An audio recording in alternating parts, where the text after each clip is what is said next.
Hidup ini adalah kesempatan. Mari kita sama-sama membuka kebenaran firman Tuhan, tetapi sebelumnya mari kita berdoa menyerahkan ibadah pada sore hari ini. Maha besar Tuhan Allah Bapa kami yang bertata di dalam kerajaan surga yang mulia, kami mengucap syukur Tuhan untuk sore yang indah ini. Engkau berikan kesempatan bagi kami untuk beribadah, untuk menyerahkan hidup kami di dalam tangan kasih dan pertolongan Tuhan.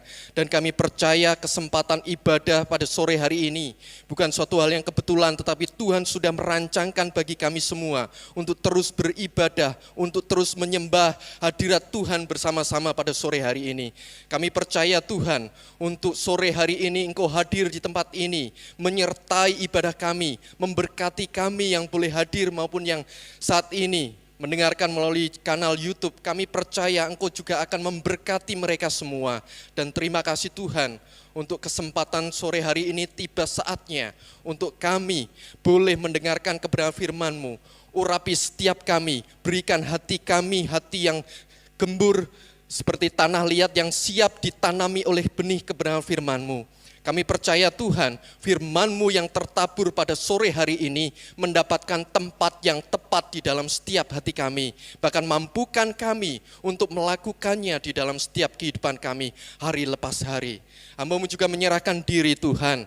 Biarlah Engkau sendiri yang mengurapi hamba-Mu di dalam menyampaikan benih firman-Mu yang akan hamba-Mu taburkan sore hari ini. Biar apapun yang keluar pada sore hari ini merupakan isi hati Tuhan yang mendidik, mengajar, memberikan teguran di dalam setiap kehidupan kami. Terlebih mampu menumbuhkan iman kami di dalam Kristus Yesus. Terima kasih Bapak Surgawi, untuk sore hari ini kami menyerahkan ibadah sore hari ini hanya di dalam nama Tuhan kami Yesus Kristus. Mari yang percaya katakan amin. Shalom Bapak Ibu Saudara sekalian. Kurang semangat. Shalom. Puji Tuhan. Pada sore hari ini saya diberikan kesempatan untuk menyampaikan kebenaran firman Tuhan. Pertama-tama saya mengucapkan terima kasih kepada Pak Wijaya dan Pak Wihanus, di mana beliau lagi sakit ya, yang menyambungkan komunikasi dengan saya beberapa minggu yang lalu. Dan puji Tuhan saya ada kesempatan untuk menyampaikan sore hari ini, meskipun di dalam aktivitas kelelahan yang Tuhan percayakan di dalam kehidupan saya. Semalam saya mengajar di kelas intensif, dan sore hari ini juga dipercayakan lagi untuk membawakan kebenaran firman Tuhan, semua karya kemurahan Tuhan. Amin. Oke. Kata pepatah bilangnya, kalau tak kenal maka tak sayang. Benarkah? Tapi sebenarnya apa sih arti sebuah nama gitu ya? Oke, saya singkat saja untuk perkenalan pada sore hari ini. Nama lengkap saya Rudi Hindarto Kurniawan. Saya sebenarnya ke sini dalam rangka mengajar, juga melayani.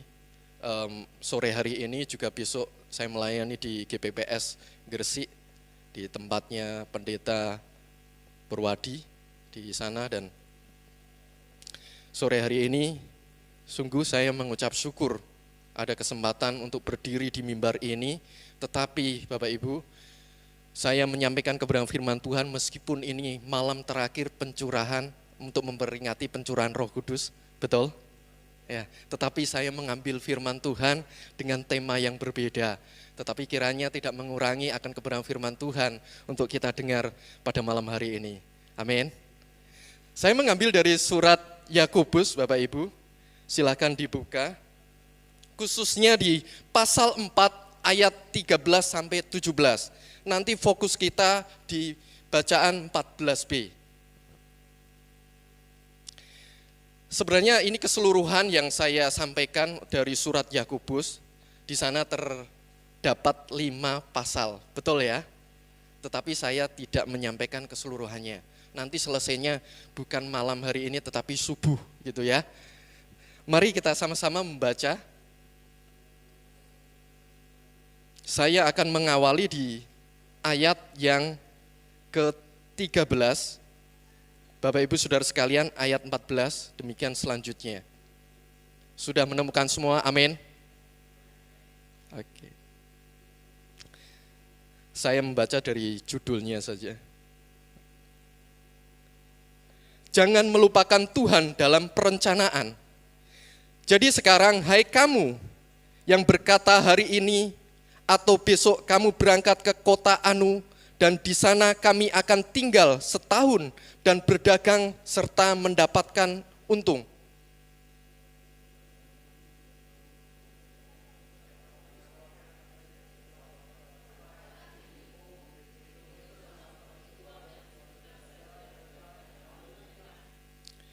Sebenarnya kamu harus berkata, jika Tuhan menghendaki, kami akan hidup dan berbuat ini dan itu.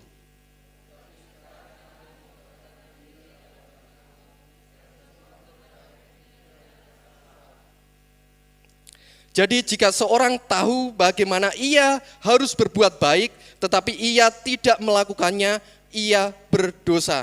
Mari kita sama-sama mengulangi ayat 14b dari kata hidupmu. Hidupmu itu sama seperti uap yang sebentar saja kelihatan lalu lenyap.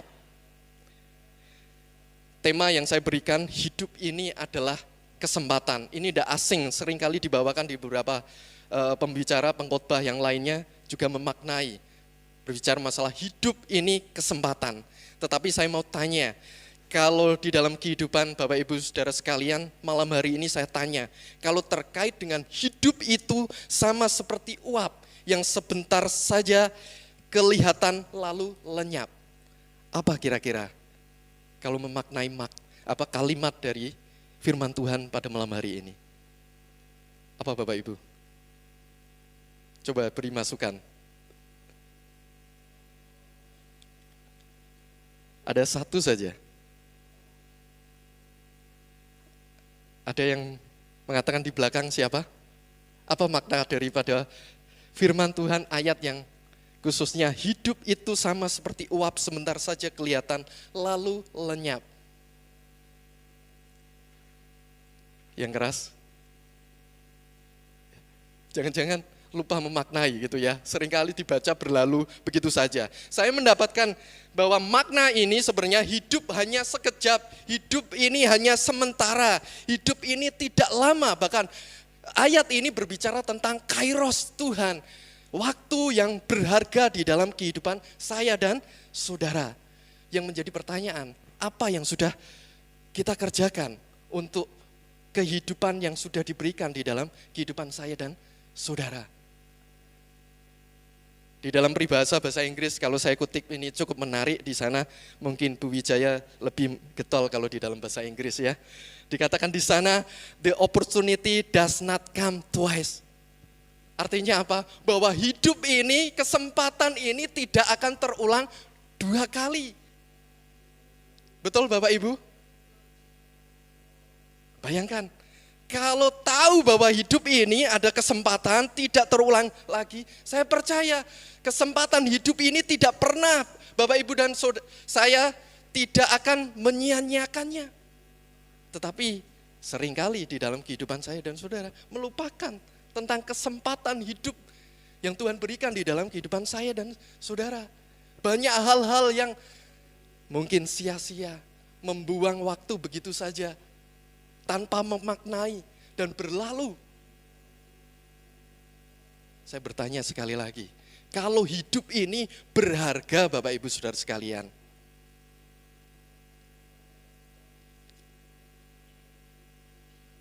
apa yang harus kita kerjakan? Apa yang bisa kita lakukan? Bahkan kalau kita lihat di dalam kehidupan orang Yunani Bapak Ibu, ya, secara mitologi, seorang Yunani sangat memaknai bahwa hidup ini memang benar-benar kesempatan. Kesempatan yang baik tidak akan terulang lagi di dalam kehidupan saya dan saudara. Sehingga di dalam kehidupan mereka meyakini di dalam hidup keyakinan secara mitologi adanya dewa kesempatan. Sehingga gambaran dewa kesempatan itu sangat sulit untuk ditangkap. Ya mohon maaf ya. kepalanya digambarkan apa? Hanya memiliki kuncung saja, kepalanya botak gitu ya. Yang dikenal sebagai dewa Kairos. Badannya licin, kakinya bersayap. Ini melambangkan apa? Bahwa kesempatan itu sungguh sulit untuk didapat. Apa yang bisa kita maknai? Bahkan mereka juga percaya kalau berbicara kesempatan berarti ada sesuatu yang dipersiapkan. Kesempatan itu harus ditangkap, harus dihadang. Kalau sudah berlalu begitu saja, ya sudah akan lewat. Kita tidak akan menangkap kakinya atau badannya yang licin itu. Makna secara teologi juga Bapak Ibu, kalau diperhatikan di sini, saya mengutip decisive point in time. Ini adalah titik waktu yang menentukan di dalam kehidupan saya dan saudara.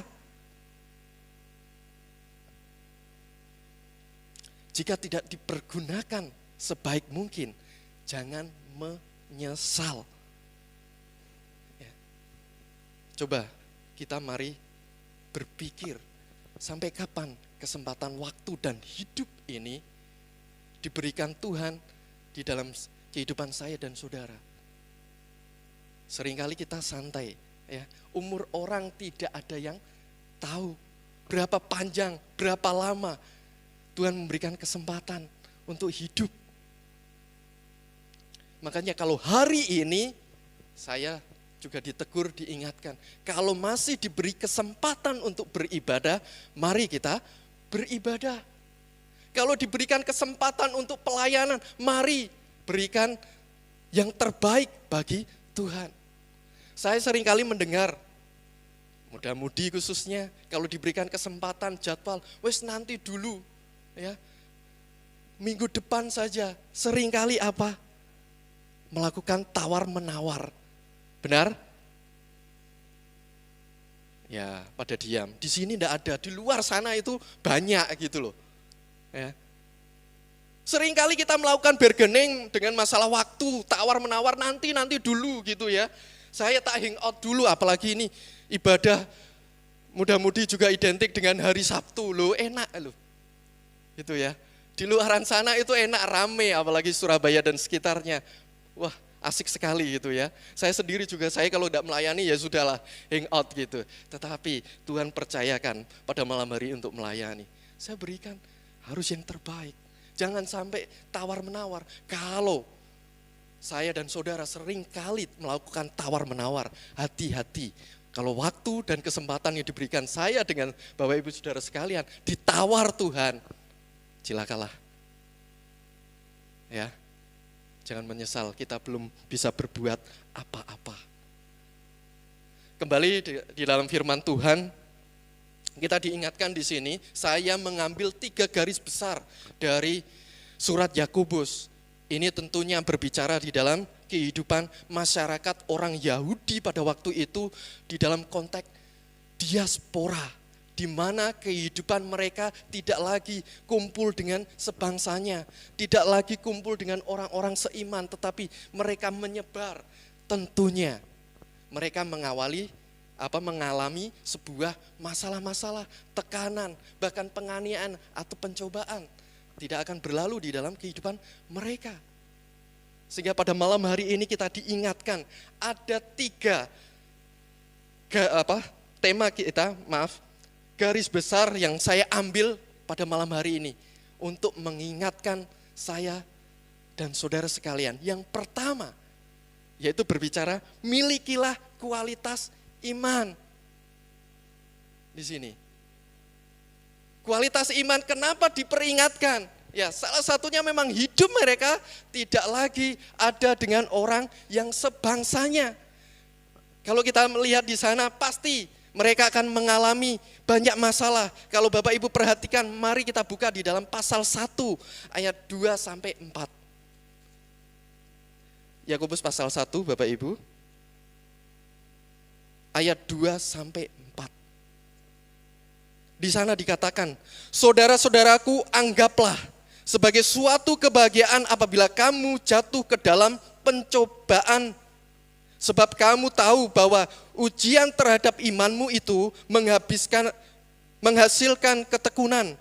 Dan biarlah ketekunan itu memperoleh buah yang matang, supaya kamu menjadi sempurna dan utuh dan tak kekurangan suatu apapun. Di sana diingatkan, yang pertama, apa sih yang menjadi landasan surat Yakobus itu dikirimkan kepada umat Tuhan yang diaspora? Ada masalah pencobaan. Saya mengutip di dalam bahasa aslinya dikatakan pairasmos, Bapak Ibu. Berarti ini berbicara masalah penganiayaan, kesulitan yang datang dari dunia atau iblis. Jangan salah mengartikan, seringkali ketika kita menghadapi masalah, tantangan, kesulitan di dalam kehidupan, ini seringkali menyalahkan Tuhan. Ya, kita bisa nge-proof di ayat 13 di sana jelas bahwa masalah cobaan tidak datang dari Tuhan. Saya akan bacakan ayat 13. Apabila seorang dicobai, janganlah ia berkata pencobaan ini datang dari Allah. Sebab Allah tidak dapat dicobai oleh yang jahat dan ia sendiri tidak mencobai siapapun. Artinya di sini jelas bahwa Allah hanya mengizinkan di dalam kehidupan saya dan saudara. Bahkan kalau kita lihat pencobaan itu boleh Tuhan izinkan, ada alasan dan tujuannya, Bapak Ibu. Ayat 12 kalau kita baca di sana. Berbahagialah orang yang bertahan dalam pencobaan, sebab apabila sudah tahan uji, ia menerima mahkota kehidupan yang dijanjikan Allah kepada barang siapa yang mengasihi Dia. Ini jelas, ujian datang di dalam kehidupan kita umat percaya, tujuannya apa? Biar kita mendapatkan mahkota kehidupan. Amin. Ya. Nah, kita bisa melihat bahwa dari dua ayat ini memberikan kesimpulan di dalam kehidupan saya dan saudara bahwa hidup orang percaya di sini perlu kita garis bawahi tidak selalu baik-baik saja. Ya. Jika kita mendengar bahwa banyak yang memperkatakan ketika kita percaya, kita tekun beribadah, kita hidup beriman di dalam Tuhan, kita akan dijauhkan dari segala masalah, dari segala sakit penyakit, bahkan hidupnya selalu diberkati dan seterusnya. Kalau menurut saya dan Bapak Ibu sekalian, benar enggak? Ya. Kalau ada pembicara mengatakan gini, benar enggak? Enggak ada yang berani menjawab, berarti baik-baik semua ya. Puji Tuhan. Benar enggak? Hidup orang percaya selalu fine-fine saja, jauh dari masalah, sakit penyakit. Benar begitu? Ya. Jadi orang percaya seringkali cari enaknya. Ya. Kalau sudah ada perkataan atau pembicaraan seperti ini, seringkali saya juga tergelitik di dalam pikiran saya, apalagi secara teologi juga, aduh kok seperti ini. Ya, ini seringkali saya berpikir ini menaifkan. Banyak teladan iman tidak selalu baik-baik saja. Amin. Ya, contohnya di kitab Ayub. Bagaimana kehidupan Ayub, ya terkenal orang beriman pada zamannya, betul?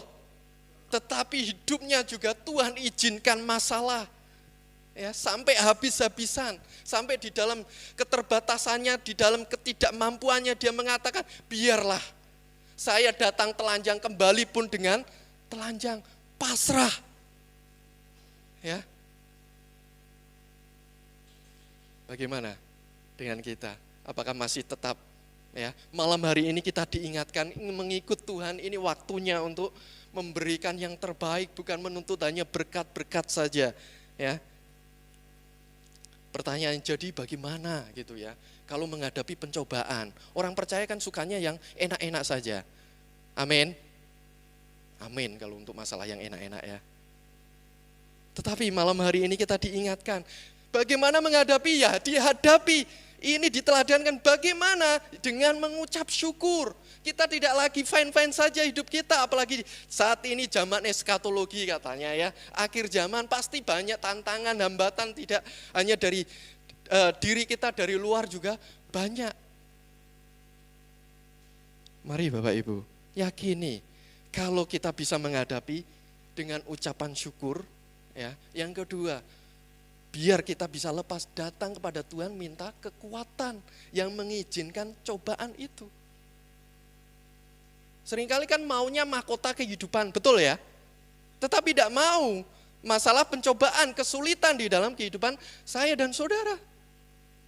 Lah bagaimana Tuhan mau mengetahui imannya sejauh mana? Levelnya sejauh mana? Maunya ya mahkota kehidupan, kemuliaan yang enak-enak saja tetapi tidak mau. Orang mau naik kelas saja harus ujian. Betul ya Bapak Ibu? Ya kebetulan saya mengajar di salah satu SMA negeri di Kabupaten Jepara juga. Ya, seringkali saya ingatkan, ini kesempatan kalau saya tanya, ini kesempatan untuk belajar, benar enggak gitu? Benar Pak, gitu ya. Tapi realitanya kalau ada jam kos seneng, dibuat dengan santai-santai, betul ya? Bapak Ibu juga seperti itu waktu sekolah? Iya, jujur sekali ya. Iya, katanya ini kesempatan yang diberikan Tuhan, masa kalian dengan usia ya kan sudah ditentukan sampai sekian itu belajar di masa SMA. Harusnya mengerjakan kesempatan ini dengan baik dengan belajar, tetapi realitanya apa? Ya, kalau ada jam kos seneng, ya dibuang dengan percuma, ya kan? Yang di belakang juga ada mahasiswa teologi senyum-senyum juga sama sepertinya ya. Kalau ada dosennya ada halangan gitu ya. Betul enggak? Katanya mau belajar buat Tuhan, tetapi yang ditunggu, semoga ya kan, dosennya enggak datang. Betul? Ya kan? Kalau saya jauh-jauh enggak datang, mahasiswanya enggak datang, saya juga gergeten ya. Semalam juga ada beberapa yang alpa. Ya. Saya udah jauh-jauh malam saya tempuh sampai di sini jam 11.40 gitu ya. Saya stay di hotel 88 di Kedung Doro kalau nggak salah ya. Seperti itu baru ke sini Pak untuk mempersiapkan mata kuliah. Dan malam juga sampai jam berapa saya mendampingi beberapa mahasiswa untuk pulang sampai dijemput suaminya untuk mengambil ke sini. Ya kembali di dalam kehidupan kita Bapak Ibu. Jadi kalau masalah itu terjadi di dalam kehidupan saya secara pribadi harusnya bersyukur. Tujuannya memang untuk menaikkan kita secara level iman. Tetapi secara pribadi juga perlu kita memaknai yaitu untuk mendewasakan hidup iman di dalam Tuhan. Amin. Kalau masalah itu datang di dalam institusi baik gereja atau institusi lain, sekolah dan seterusnya ada masalah Tuhan izinkan. Ya kita harus tahu bahwa kalau itu memang masalah Tuhan izinkan, saya percaya itu waktunya juga untuk berbenah. Amin. Kesempatan untuk berbenah. Saya percaya Tuhan pasti nanti akan memberikan jalan keluar ketika ada masalah, ada tantangan di dalamnya. Pasti kalau ada kesempatan untuk berbenah, pasti nantinya juga akan lebih baik dari yang sebelumnya. Nah, ini yang menjadi pertanyaan. Masalah, tantangan, cobaan tadi dari luar, tetapi dari dalam juga kita diingatkan oleh Yakobus. Mari kita perhatikan Bapak Ibu, ternyata masalah itu juga datang dari luar. Kita baca di dalam pasal 4 ayat 1, dari dalam pasal 4 ayat 1 sampai 3. Saya akan membacakan, Bapak Ibu Saudara sekalian bisa menyimak. Dari manakah datangnya sengketa dan pertengkaran di antara kamu? Bukankah datangnya dari hawa nafsumu yang saling berjuang di dalam tubuhmu? Kamu mengingini sesuatu tetapi kamu tidak memperolehnya. Lalu kamu membunuh. Kamu iri hati, tetapi kamu tidak mencapai tujuanmu. Lalu kamu bertengkar dan kamu berkelahi. Kamu tidak memperoleh apa-apa karena kamu tidak berdoa.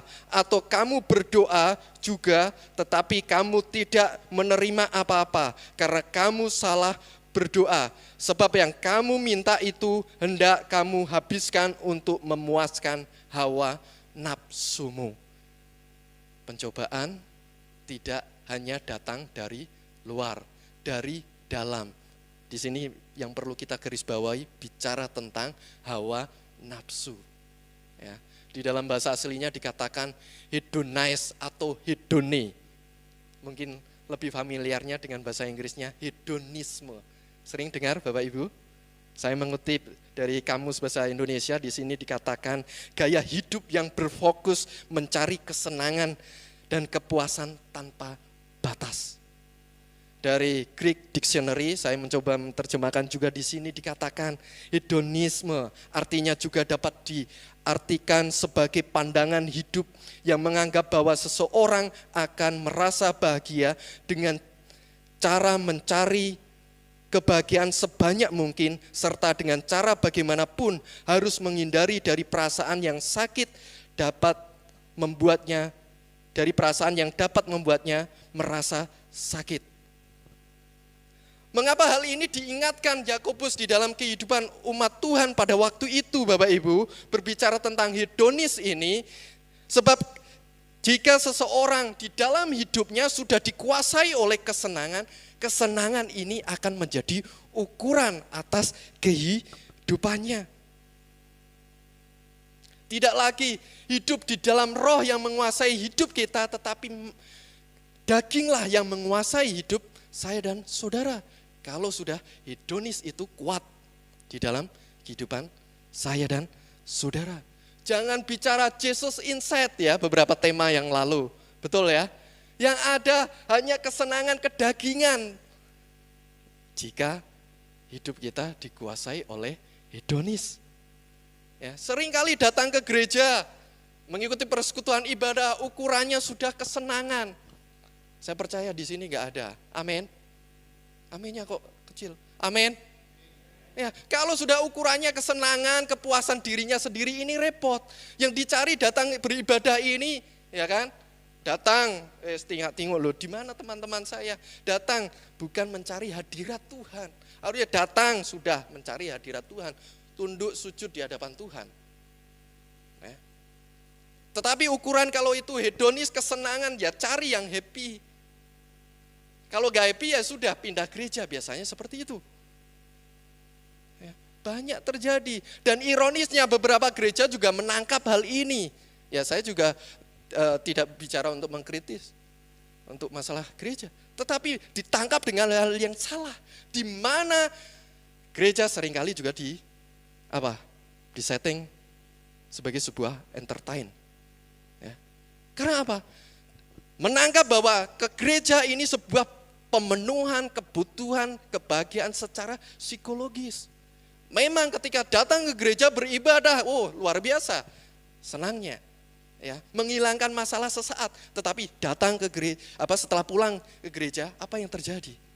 Bisa juga masalah tambah masalah, ya, seperti Pegadaian. Katanya menyelesaikan masalah tanpa masalah, malah tambah masalah, ya. Ini yang terjadi Bapak Ibu, ya. Sebuah gereja seharusnya lebih menyiapkan di dalam sebuah pengajaran yang matang daripada sekedar entertain. Karena apa? Ini akan mendewasakan kehidupan saya dan saudara secara iman. Kalau kita seringkali di dalam pengajaran-pengajaran yang lemah, kita akan menjadi jemaat yang baperan. Tahu ya Bapak Ibu? Kalau dari mimbar ini seringkali mengatakan ya firman yang agak keras, pengajaran yang keras, kadang-kadang sudahlah, tidak nyaman dan seterusnya. Sharing semalam dengan beberapa mahasiswa juga sama seperti ini. Ya, tetapi malam hari ini kita diingatkan untuk tetap dewasa di dalam iman. Ketika ada masalah, kita tidak mudah untuk menyalahkan Tuhan atau kecewa dengan Tuhan. Tetapi kalau kita hanya sekedar mencari makanan-makanan yang lembut, tidak siap dengan makanan yang keras, ya sudah, itu pilihan kehidupan Bapak Ibu, saudara sekalian. Di dalam berdoa pun Bapak Ibu, kita diingatkan pada malam hari ini ya, pasal 4 tadi kita ulangi, ayat 3. Atau kamu berdoa juga tetapi kamu tidak menerima apa-apa karena kamu salah berdoa. Sebab yang kamu minta itu hendak kamu habiskan untuk memuaskan hawa nafsumu. Apakah ada yang selama ini Sudah berdoa tetapi belum menerima yang dimaksud, yang dimintanya di hadapan Tuhan, Bapak Ibu?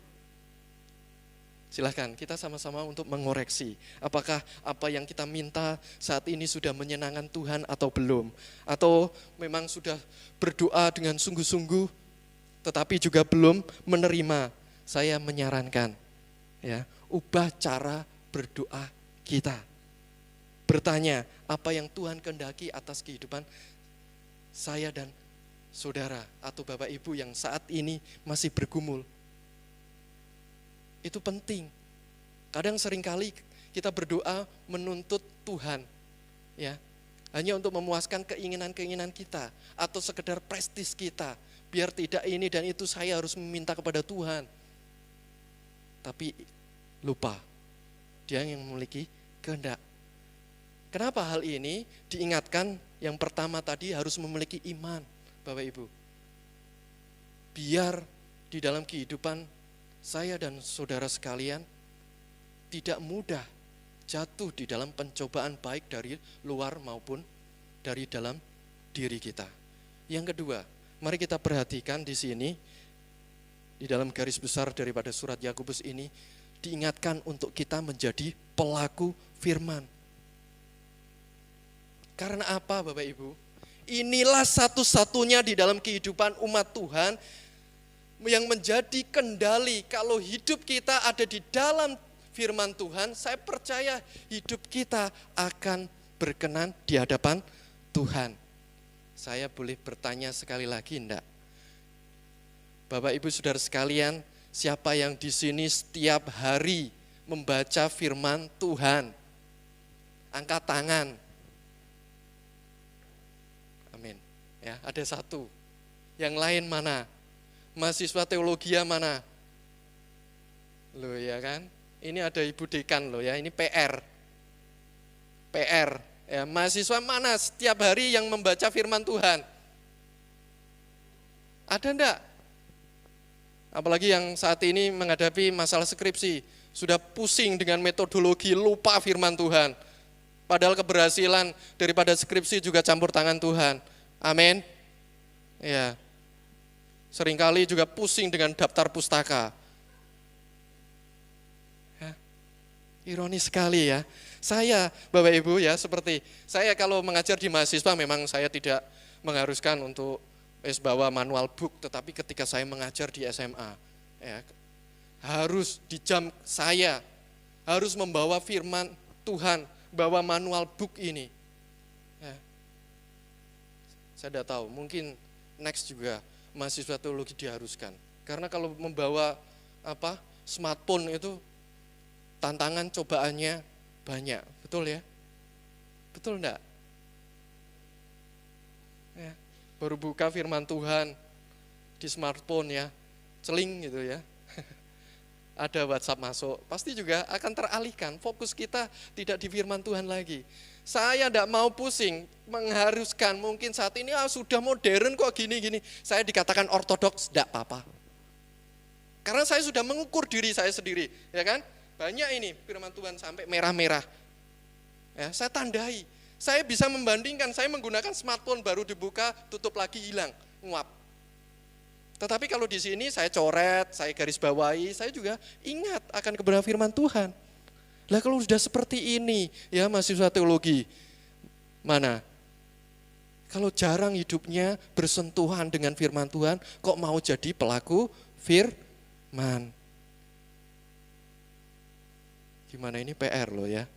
PR, ini pelaku firman atau pelaku buku bacaan atau daftar pustaka atau pelaku metodologi besok? Ya, ini PR. Ya. Apa sebenarnya yang dikatakan sebagai pelaku firman? Saya mendapat catatan kalau kita melihat tadi menyimak dari awal, ini menjadi pelaku firman tidak lain adalah hidupnya tidak lagi dikontrol oleh keinginan, kesenangan atau hawa nafsunya, melainkan firman Tuhan. Segala sesuatu yang mau dikerjakan dia bercermin kepada firman Tuhan. Ukurannya firman Tuhan ini boleh enggak, itu boleh enggak, saya kerjakan. Tapi masalahnya, ya tahu firman Tuhan, sudah dilarang Tuhan, seringkali diterabas. Betul enggak? Betul atau betul? Ya. Seringkali yang terjadi juga seperti itu, diingatkan mungkin untuk kalangan mahasiswa, jangan melakukan ini dan itu, jangan pacaran dulu dan seterusnya, fokus untuk belajar kebenaran firman Tuhan. Betul enggak? Bapak asrama atau ibu asrama sering mengingatkan seperti itu enggak? Ya, sudah dilarang jangan, loh malah lebih pintar kadang-kadang cari yang gelap, yang sepi, kalau bisa enggak ada CCTV-nya, gitu ya. Ada enggak yang seperti itu?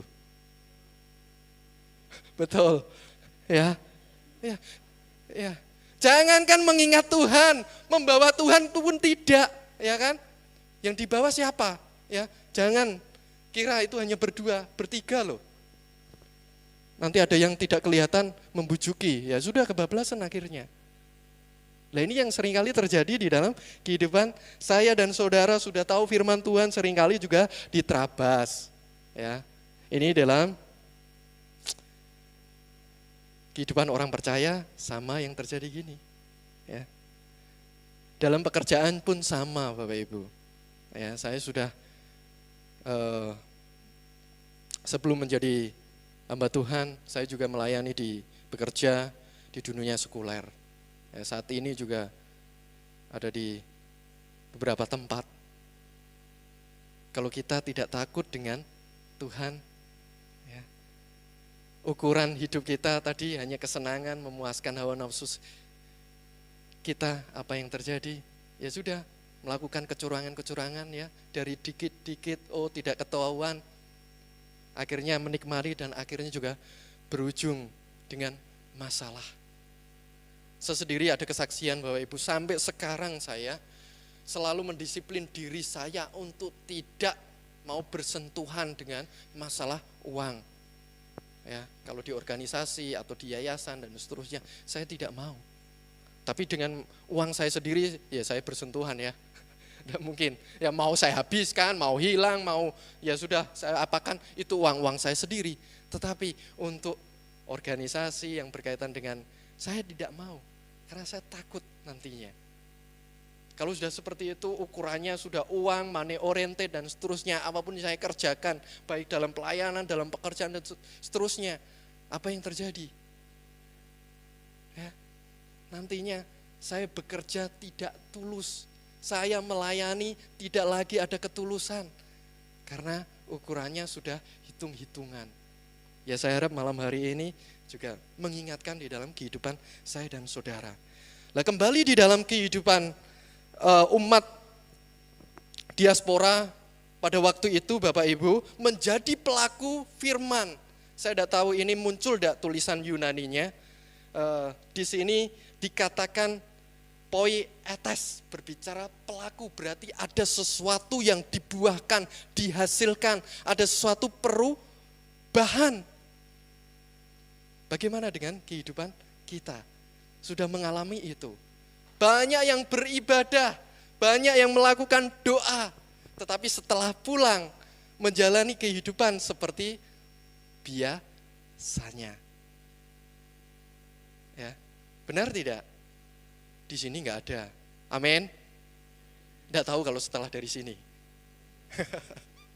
Ya, kita diingatkan di sana untuk menjadi pelaku firman. Berapa banyak kalau dihitung secara persentase ya. Saya tidak tahu ini kalau mau dari mahasiswa sekali-kali melakukan penelitian ya, secara kualitatif ya, kasih data angket gitu, yang datang mendengarkan firman Tuhan, salah satunya menyimak dan mencatat dan menghafalkan gitu ya, nanti dilakukan itu berapa persen.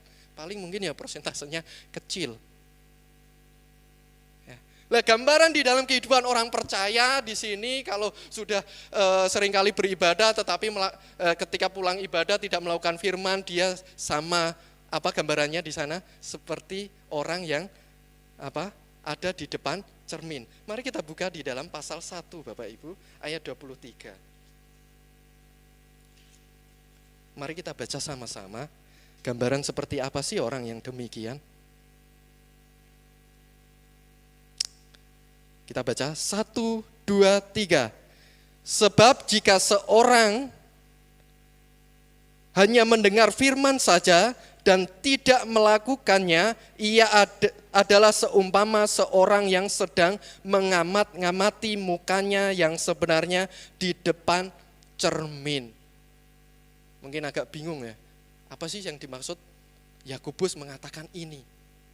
Ya, gambaran cermin ini digambarkan seperti firman Tuhan. Ketika kita menghadap, firman Tuhan memperkatakan apa? Ya, banyak mencerminkan, oh itu kesalahan kamu, kekurangan kamu, dosa kamu, apa yang ini, seperti itu. Tetapi di dalam kehidupan orang percaya seringkali tahu apa yang Tuhan tunjukkan melalui firman-Nya. Saya kekurangan ini dan itu, tetapi setelah bercermin seringkali juga meninggalkan cermin, lupa apa yang menjadi masalah di dalam hidupnya, kekurangan di dalam hidupnya. Dia di dalam kehidupan kesehariannya apa, Bapak Ibu? Dia melakukan hal-hal yang sama, kelakuan yang sama, tanpa mengingat apa yang sudah cermin sebagai firman Tuhan tadi diingatkan di dalam kehidupannya. Bayangkan, ketika dia merasa terganjal di dalam kehidupannya, ada masalah, kok ada apa sih di dalam hidup, bercermin lagi. Dan ditunjukkan yang sama, setelah itu juga pergi dan melupakan apa yang ditunjukkan di dalam dirinya sebagai kekurangan, melakukan masalah-masalah yang sama. Demikian pula kembali bercermin, seperti itu yang dilakukan. Ini kehidupan orang yang tidak menjadi pelaku firman Tuhan. Saya harap Bapak Ibu saudara sekalian dan saya secara pribadi jangan demikian. Kalau kita sudah ditunjukkan, jangan sampai hidup kita dikuasai oleh nafsu kita, masalah di dalam kehidupan keseharian kita. Kita sudah bisa bercermin melalui firman Tuhan, yang kita lakukan ya firman Tuhan. Amin. Yang ketiga, yang terakhir. Biasanya lega, kalau saya menyebut terakhir itu Bapak Ibu saudara sekalian, lega, betul ya? Betul enggak? Ya, padahal yang ketiga itu biasanya paling panjang gitu ya. Oke. Yang ketiga, secara garis besar Yakobus mengingatkan kita di sini, sertakan Tuhan di dalam segala perencanaan. Apa sih maksud dalam menyertakan ini? Apakah cukup dengan berdoa, Tuhan sertai saya di dalam setiap kehidupan saya? Apakah cukup seperti itu? Kalau Bapak Ibu perhatikan di dalam pasal 4 Bapak Ibu, saya berikan kesempatan setengah menit menyimak di sana pasal 4 yang awal sampai yang terakhir.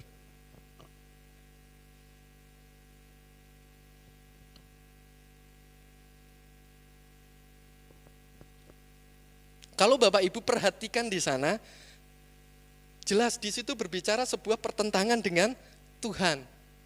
Ya, awal-awalnya. Tetapi yang terakhir, apalagi khususnya di ayat 15b, ini sudah berbicara tentang apa? Masalah kehendak Tuhan, seperti yang sudah kita baca. Fokus di dalam 15, ayat 15. Sebenarnya kamu harus berkata, jika Tuhan mengendakinya, kami akan hidup dan berbuat ini dan itu. Sebenarnya di sini diingatkan bahwa kehidupan orang percaya setidaknya, ya bukan setidaknya, tetapi memang harus menyertakan Tuhan di dalam segala kehidupannya. Nah, dengan berdasar daripada pasal 4 ini, Bapak Ibu, apa yang dimaksudkan Yakobus menyertakan Tuhan dalam segala perencanaan ini adalah sekali lagi, yaitu mengenali kehendaknya di dalam kehidupan saya dan saudara. Caranya bagaimana? Benar melalui berdoa. Tetapi yang menjadi pertanyaan, doa yang Bapak Ibu dan saya lakukan, sejauh mana saat ini kita berdoa di hadapan Tuhan? Saya diberkati, ya ini buku lama oleh pendeta Rick Warren, mungkin ada yang sudah membaca Bapak Ibu saudara sekalian. Bu Wijaya mungkin sudah membaca karena senyum-senyum. Di sana salah satu temanya, ya segala sesuatu diawali oleh Tuhan. Apa artinya? Ya, kita ada di dunia ini karena adanya Sang Pencipta atas kehidupan kita. Kita ada oleh karena kehendaknya yang telah menciptakan kita. Ini jelas. Kita ada saat ini dan seterusnya, kesempatan yang Tuhan berikan itu juga atas rancangan Tuhan di dalam kehidupan kita. Mari kita baca di dalam Kolose 1 ayat 16. Bisa ditampilkan di sini?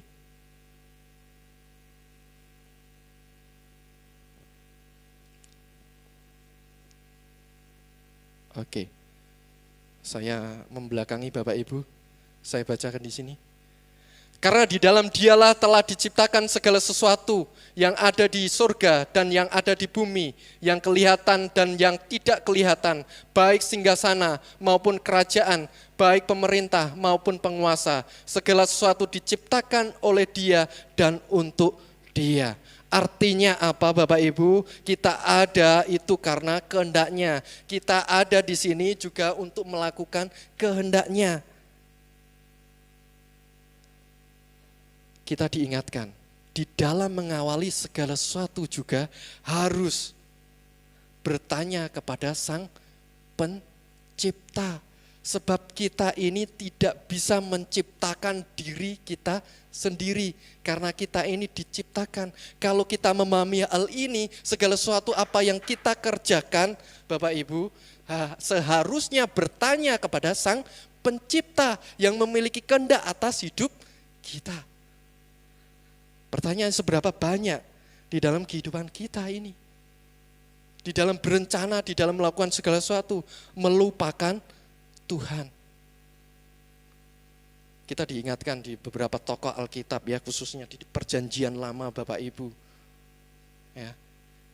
Kita diingatkan ini bukan teladan yang baik, tetapi kalau kita mendengar cerita daripada Lot, masih mengingat ya Bapak Ibu?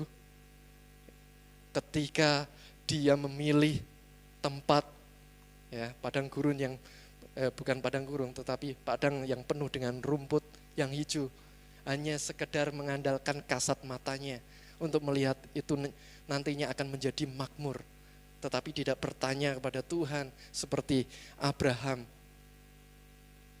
Lebih mengalah daripada Lut, tetapi pada akhirnya memang kelihatannya baik-baik saja di awal, tetapi pada akhirnya menjadi Sodom dan Gomora. Ada lagi juga Daud. Di dalam masalah kehidupannya, yang awal hidupnya dia selalu takut dengan Tuhan, selalu mengandalkan Tuhan. Tetapi ketika dia jatuh di dalam masalah commit adultery, ya, masalah dengan Batseba,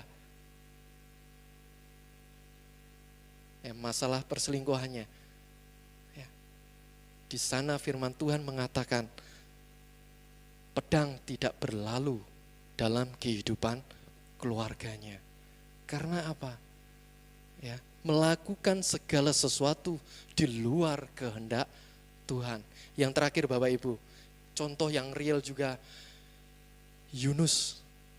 Ketika diperintahkan ke Niniwe, betul ya, untuk menyampaikan kebenaran firman Tuhan, apa yang dikerjakan di sana bukan malah ke sana, tetapi mencoba dia lari. Ya. Awalnya baik-baik saja, tetapi kapal yang ditumpangi tiba-tiba ada badai mau karam. Untung Tuhan masih mengasihinya, ya, ditangkap ikan besar. Betul ikan besar, Bapak Ibu? Karena saya seringkali dapat cerita sekolah minggu ikan paus terus gitu loh. Saya bayangin di perairan Pantura itu paus juga, kalau nelen saya paling ya kaki saya mungkin ya. Ikan besar. Itu karena kasih setia Tuhan kepada Yunus. Mari Bapak Ibu, kita diingatkan kebenaran firman Tuhan pada malam hari ini untuk terus mengandalkan Tuhan, untuk terus setia kepada Tuhan, mencari kehendaknya bukan kehendak kita yang jadi. Ya, kebetulan saya diingatkan malam hari ini, saya seringkali juga melakukan konseling Bapak Ibu untuk masalah keluarga. Saya jujur ini sebenarnya prematur, tetapi seringkali ada sharing ya, cerita bahwa di dalam memilih kehidupan rumah tangga katanya awalnya bilangnya baik-baik saja. Seringkali saya tanya, sudah bertanya kepada Tuhan belum? Ya, senyum-senyum ya. Ya, senyumnya menyatakan kebersalahannya kalau saya lihat. Sehingga awalnya baik-baik saja, tapi akhirnya ya saya jujur, ya. Saya bukan masalah pro divorce atau perceraian, tetapi ya ujung-ujungnya menjadi masalah perceraian dalam kehidupan rumah tangga. Karena tidak mengandalkan Tuhan di awal. Seringkali kan senang-senangnya saja, ya kan? Tidak berpikir panjang. Ini yang seringkali terjadi di dalam kehidupan orang percaya. Tapi ketika susah baru mencari Tuhan. Ya kan? Tuhan itu seringkali kebagian pahit-pahitnya. Benar enggak? Ya. Mengakui. Tapi kalau pas senang lu lupa kepada Tuhan. Tapi kalau susah lu mencari Tuhan sampai setengah mati. Tapi ya untungnya Tuhan masih mengasihi, masih diketok pintunya, ya kan. 1-2 kali nggak dibukakan, kata firman ketuk sampai gitu ya. Mungkin sampai jebol pintunya. Baru ya terbuka sendiri kalau seperti itu. Tapi kan susah. Kenapa tidak lebih baik bertanya Tuhan, mencari kehendak Tuhan, ini benar enggak pilihan saya? Apakah sekedar nafsu, apakah sekedar kehendak, atau sekedar keinginan kasat mata saja, tanpa melihat paling dalam mengenali pasangan. Saya juga punya kesaksian di dalam kehidupan jemaat di mana ya diminta untuk mendoakan ketika ada masalah usahanya, bisnisnya dan seterusnya. Ya. Awalnya juga baik-baik, tetapi makin ke sana lambat waktu surut, bahkan bisa juga berhenti usahanya. Saya tidak tahu apa yang menjadi problem, tetapi ya sudah, mari kita berdoa.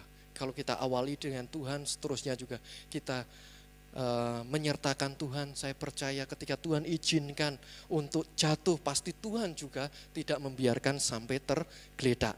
Amin. Puji Tuhan. Demikian kebenaran firman Tuhan pada malam hari ini, kiranya menguatkan saya dan Bapak Ibu Saudara sekalian untuk terus dimampukan untuk menjalani kehidupan ini yang tidak selalu baik-baik saja. Saya boleh mengundang tim musik untuk menyanyikan hidup ini adalah kesempatan.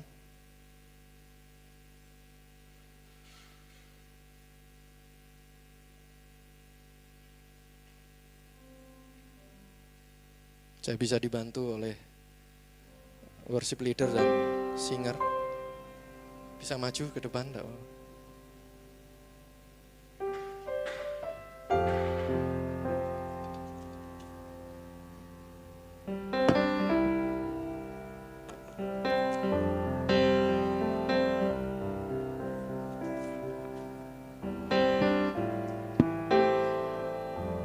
Saya mohon Bapak Ibu Saudara sekalian bisa bangkit berdiri. Hidup ini Adalah kesempatan. Mari kita pujikan dengan sungguh-sungguh. Ini untuk melayani Tuhan. Jangan sia-siakan waktu yang Tuhan beri. hidup ini hanya sementara. Ini adalah kesempatan. Mari kita terus merenungkan kepada firman Tuhan bahwa hidup ini benar sementara. Terus tanyakan di dalam kehidupan saya dan saudara, apa yang sudah kita kerjakan untuk menjalani kehidupan yang penuh dengan kesempatan. Waktu yang Tuhan beri. Hidup ini hanya sementara. Mari katakan dengan segenap hati kita. Oh Tuhan, pakailah hidupku selagi aku masih kuat. Bila saatnya nanti ku tak berdaya lagi, hidup ini sudah jadi berkat. Mari kita pujikan sekali lagi. Hidup ini adalah kesempatan yang Tuhan berikan. Mari kita mengisi setiap kesempatan yang sudah Tuhan berikan dengan suatu hal yang tidak sia-sia lagi. Mari kita menyerahkan setiap kehidupan kita. Jika saat ini seringkali membuang waktu dan kesempatan yang Tuhan berikan di dalam setiap kehidupan saya dan saudara, kita sama-sama mohon ampun, merendahkan diri di hadapan Tuhan. Karena hidup ini Tuhan ciptakan di dalam kehidupan saya dan saudara tidak lain untuk menjadi alatnya, untuk menyenangkan Tuhan. Saya rindu kita semua terus menyerahkan hidup ini untuk dipakai Tuhan. Karena hidup ini sementara, sehingga hidup kita pada akhirnya dikenal Tuhan dan mendapat sesuatu yang berharga. Bahkan boleh dimahkotai Tuhan sendiri untuk layak menghadap Tuhan pada akhirnya. Terima kasih ya Tuhan. Kami mengucap syukur untuk kebenaran firman Tuhan pada malam hari ini. Biarlah Tuhan sendiri yang menerjemahkan lebih dalam di dalam setiap kehidupan kami semua, sehingga firman ini boleh kami kerjakan, kami lakukan di dalam kehidupan hari lepas hari. Terima kasih Bapa, kami menyerahkan kepada firman-Mu, dan hamba-Mu menyerahkan apa yang sudah Mu sampaikan. Hamba-Mu sudah berhenti untuk berkata-kata. Biarlah Tuhan, Engkau sendiri yang meneguhkan kepada firman-Mu dalam setiap kehidupan kami sekalian. Amin.